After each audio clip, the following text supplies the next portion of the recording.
it's not too bad a day for a bike ride. I'm glad you decided to come with me. No, I just take it easy today. I know sometimes I like to just take off and go crazy and 20k an hour kind of thing, but not today. I think today it's nice to just go for a nice casual ride and just be together kind of thing. So many noises around, don't you notice? Like, you don't really notice it until you just kind of go quiet and you realize how much noise is in our environment. Like, even on this little path here, it's crazy amounts of noise everywhere.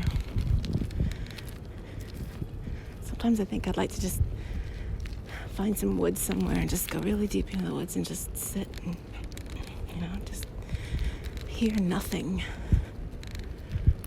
I think that would be really good. Yeah. So how are you feeling lately? I know this is a tough time of year, I know.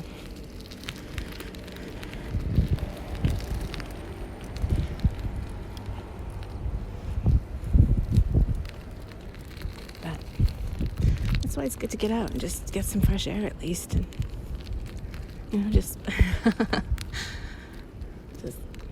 go for a bike ride, whatever. Play with a horse. He really did. He started to follow me, and I guess because I was oat lady, and that's just, I guess it's like catnip for horses. He had to have it, so he started following me, and I'm like, okay, might have gotten myself in a bit of trouble here, because I know they can like knock you down for stuff they want. So I mean, he didn't seem like he was a mean horse, but I mean, oats, come on. Come on. So, oh, wow. Jeez, listen to this noise. So much for a peaceful ride. Jeez. Yikes. But yeah, so I just decided to, I figured I can't outrun him. He's a horse. I can't, they judge engines by horsepower for a reason, right? So I can't outrun him. So I thought, well, he doesn't want me. He wants the oats. So I thought, okay, I'm just gonna put the oats on the ground and run. And it worked. It did. He was completely in love with the pile of oats and forgot about me completely. So yeah, that worked. And I got on my bike and I didn't look back. No. It'd be like some Jurassic Park thing, with them chasing them in the car. I might be exaggerating just a little bit, but not much. Oh, it's nice here. I'm just going to pull over for a bit.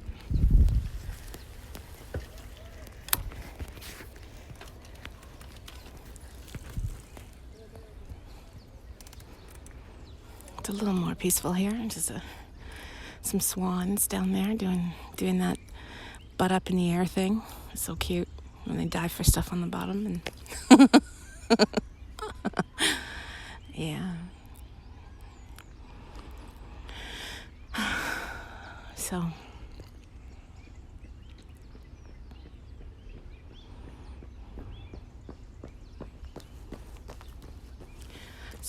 I was listening to something today, and it was really, really kind of interesting that, the idea of like just hanging in there, perseverance. I know it's not sexy. It's not, it's something you hear so much, but maybe you could make a game of it, like keep a running total of like how many times you screwed something up or I don't know, I don't know exactly, but I think the problem is if you just let it become something that is you take it to heart too much, you make it seem like it's a failure on you. I think that can be really detrimental. So I like the idea of just kind of saying, wow, it's taken me like 2 years to, publish my book or whatever, 20 rejections from publishers or, I had to ask out 10 people before somebody said yes or, whatever it is.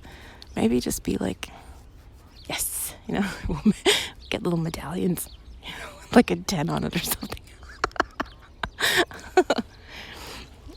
Yeah, you know what I mean? Like defuse it, defang it, because these things have such power over us, but maybe if you could just laugh at it, if you could just say, wow, I fucked that up, maybe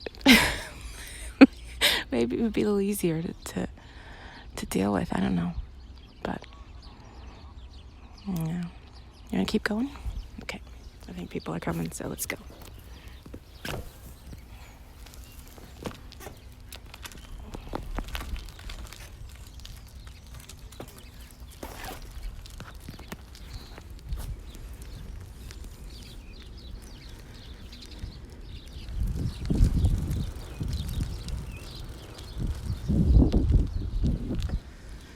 Hello, swans.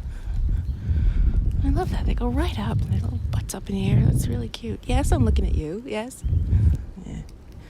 He doesn't like me looking at him.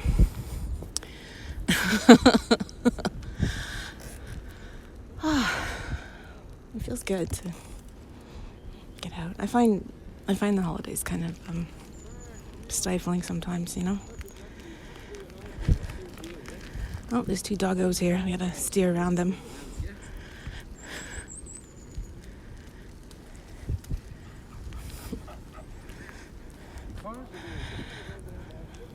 Yeah, so anyway.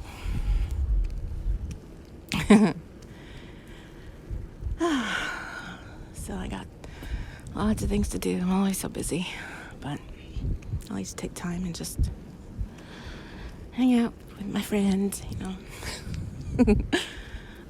meet some horses, Who knows? I might run across a scrambler bonfire if I'm lucky. We might find another one. We could toast some marshmallows or something.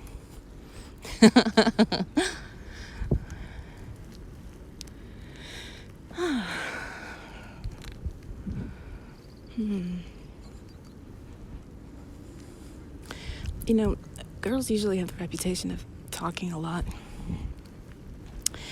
And believe it or not, I actually find it difficult to talk a lot.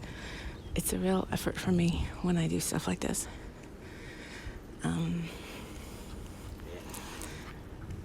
It's not something that I don't feel the need to talk all the time. I know what you're going to say. I know. You're going to laugh your ass off and say, oh, come on. Oh, come on. Yeah, I know. But it's true. It's true. I'm just, I have to kind of get myself up to be like this, I'm much more of an introvert than people think. Much more sensitive than people think. I just try to be happy. I think that's what it comes down to. I try to have fun. I try to see things in a humorous light, It doesn't always work, of course, but I try. I think it helps because, there's lots of shitty stuff. If you want to spend all your time thinking about shitty stuff, there's plenty of material out there. So that's why I like, following like baby goats on Instagram and stuff. Like, I like sharing funny videos and memes and stuff. And because, you just need a little bit of levity, You need a little bit of lightness, I think, sometimes. Remember when we were kids, we'd laugh at anything. Oh, fuck, anything. Anything was hilarious. The dog running around the living room was the funniest thing we had ever seen. Now, of course, we're like 9 months old, so it probably was the funniest thing we'd ever seen at that point. But the principal sound, right? Those videos of babies just falling over because they're laughing so hard at the dog. All the dog is doing is just running in circles, and the baby is just killing itself laughing. I wish we didn't lose that. I wish there wasn't that switch that turns on in adolescence or whatever, early adulthood, that just suddenly we're adult and miserable, I don't want to be like that. So, and for someone who just said she doesn't talk a lot, I've just been talking nonstop for the past 15 minutes, but it's okay. I don't mind being a walking contradiction. A cycling, rolling contradiction, whatever. I'm just enjoying myself, like having you here with me.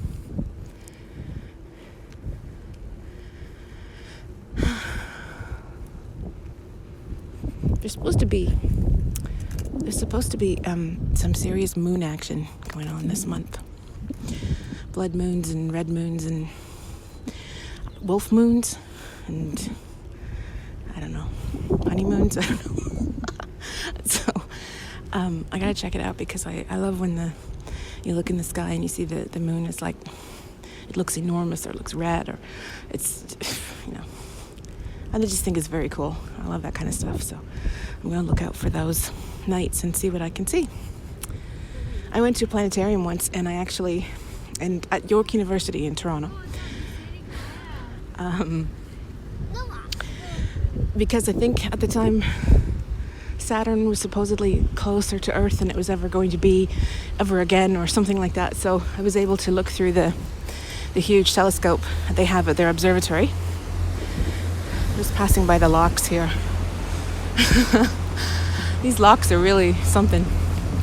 So I got to actually, I lined up with everybody. It was January. It was like crazy cold. And I lined up with everybody and finally got to see Saturn myself. My eyes took in Saturn.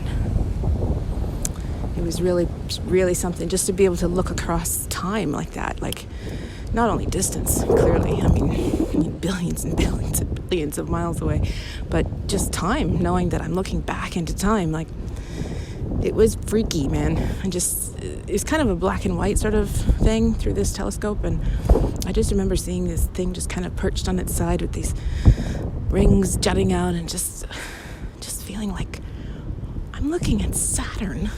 Like, that's unbelievable to me. So anyway, that's my little bit of astronomy fangirl. So we're coming up to the road here. I think we're going to have to pay attention. So, okay. All right, so I'll shut up now. Well, thanks for talking to me.